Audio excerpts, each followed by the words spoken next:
আমরা যারা আহত হয়েছি তার মধ্যে 99.9% হচ্ছে প্রতিটা ফ্যামিলির ইনকাম সোর্স ছিলাম আমরা। যেমন আমার ফ্যামিলির ইনকাম সোর্স আমি, আমার পাশের যে ভাই আছে বেডে ওনার ইনকাম সোর্স উনি। তো একটা সময় দেখা গেছে কি এখন বর্তমানে আমরা হচ্ছে মানে সরকার যদি এখন ভাত দেয় আমরা হসপিটাল বসে খেতে পারি, সরকার যদি ভাত না দেয় আমরা খেতে পারবো না। আমরা যদি বাসায় চলে যাই আমাদের ইনকাম সোর্সটা কি, আমরা খাবোটা কি, ফ্যামিলি নিয়ে চলবোটা কি? ফ্যামিলি তো চলতে হবে, কিছু করতে হবে।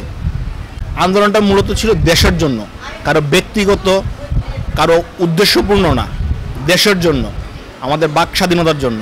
আমরা চলাফেরা করব স্বাধীনভাবে, এর জন্য স্বাধীন দেশে স্বাধীন নাগরিক হিসেবে চলাফেরা করব।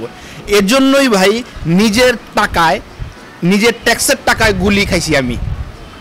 এজন্যই যে স্বাধীনভাবে চলাফেরা যাতে করতে পারি, আমার মা বোন যাতে চলাফেরা করতে পারে, আমার ওয়াইফ যাতে চলাফেরা করতে পারে, আরেকজন ভাই যাতে চলাফেরা করতে পারে, এজন্য আমি গুলি গেছি। দেশের জন্য নামছি, হ্যাঁ, আমার এই দেশের জন্য এই স্বাধীনভাবে যে চলতে পারে এটার লেগে নামছিলাম। স্বাধীনভাবে চলতে গেলে দেখা গেছে আমার বউ ফোলাভান সবাই সংসার, আমি নিজে হয়েছিল, অসহায় হয়েছিল, দেশে একটা বুঝে হয়েছিল। দুদিন আমাকে চিকিৎসাটা করে দেয় সরকারে, আমি যেন ওই পোলা হলে ডাল বাল খাইতে পারি। এই অনেক বড় স্বপ্ন নিয়ে নামছিলাম যে যদি স্বৈরাচার ঠেসে পতন হয় তাহলে বাংলাদেশ অনেক সুন্দর হইব, ঠেসে মেধার তুলনায় চাকরি হইব। স্বপ্নই রয়ে গেছে, স্বপ্ন আর কিছু বাস্তবায়ন হয় নাই।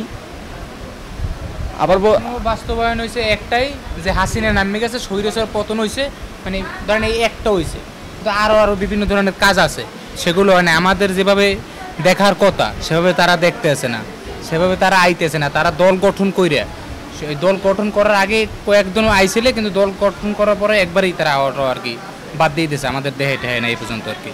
মানে ভবিষ্যতে ওরা কি করে চলবে বা কি করবে, ওদের জীবনটা যাতে সুশৃঙ্খলভাবে চলে যেতে পারে, এটাই আর কি আমাদের প্রত্যাশা।